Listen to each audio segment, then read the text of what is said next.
This is Mia, and tonight her room is about to change forever. A strange golden light was glowing from inside her closet. It had never done that before. Mia stirred awake and rubbed her eyes. Was she dreaming? She got out of bed quietly, so she wouldn't wake anyone. Her hand shook just a little as she reached for the handle, but her curiosity was stronger than her fear. Instead of clothes and shoes, she saw only light, swirling golden light. "That's strange," she whispered. "This wasn't here yesterday." She looked back at her room. Safe, familiar. Then she looked at the light again. Just one step, she told herself, just to see. And she stepped through. When the light faded, her bedroom was gone. In its place, a jungle unlike anything she had ever seen. The trees glowed softly, as if they were breathing light. Behind her, the door floated in the air, all by itself. Her only way home. She touched it, still solid, still real. "Okay," she said to no one. "Let's see where I am." The jungle whispered around her, leaves rustling like quiet conversations. Somewhere close, something was watching. Mia froze. "Who's there?" A red fox stepped out slowly, its fur glowing faintly orange. "You're not from Whisperwood," the fox said. Mia gasped. "You can talk?" "Of course I can talk," said the fox. "My name is Ember. Who are you?" "I'm Mia," she said. "I don't know how I got here." Ember's ears drooped. Something has been wrong here for days now. The light only dims like this when something unfair is happening. Unfair?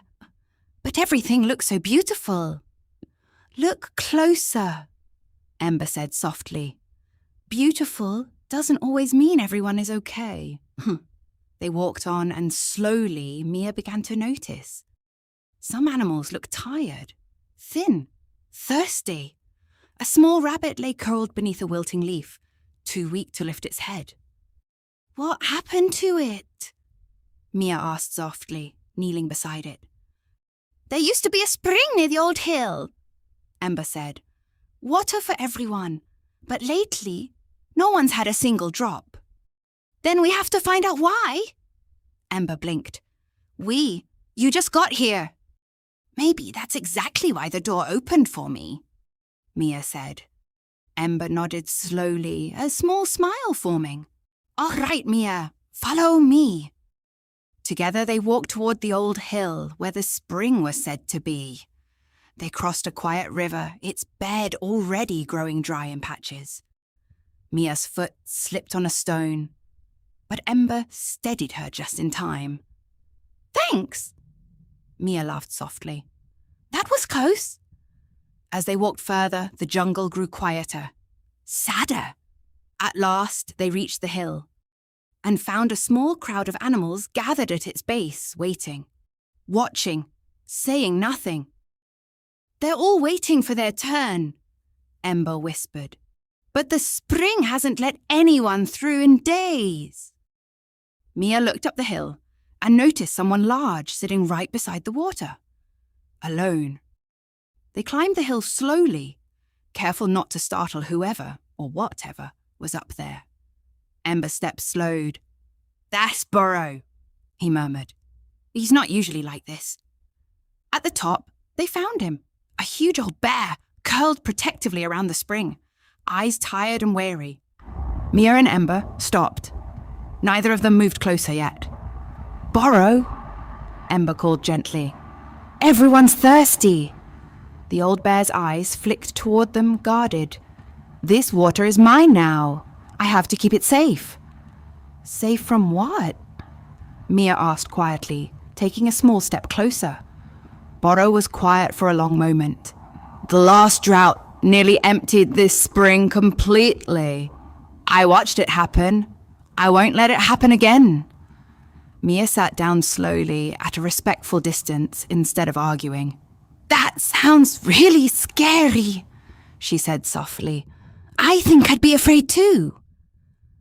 Boro's guarded expression shifted just slightly, hearing someone actually understand. But Boro, Ember said gently, keeping it all to yourself won't stop the next drought. It's just making everyone thirsty now, including you. Boro looked down at the water, then at the tired faces waiting at the bottom of the hill. I didn't mean for anyone to suffer, he said quietly. I was just so afraid of losing it again. Mia smiled gently. What if we shared it together, so no one has to be afraid alone? Boro looked at her for a long moment. Then slowly he stepped aside from the spring. The water, held still for so long, began to flow again. Down the hill toward everyone waiting. One by one, the animals below leaned in and drank, relief washing over each of them. And as fairness returned to the hill, the whole forest seemed to exhale, colour rushing back into the leaves. It's coming back, Ember whispered, watching the light bloom softly across the treetops. Boro drank from his own spring for the first time in weeks, sitting peacefully beside the very animals he'd once kept away. Mia and Ember stood together, watching the forest glow warmly again, side by side with all the animals. Your door is waiting, Ember said gently. But Whisperwood will remember what you did here, Mia. Always. And as Mia stepped back through the door into her quiet bedroom, she smiled. Because sometimes the bravest thing you can do isn't fighting something scary. It's helping someone feel safe enough to share.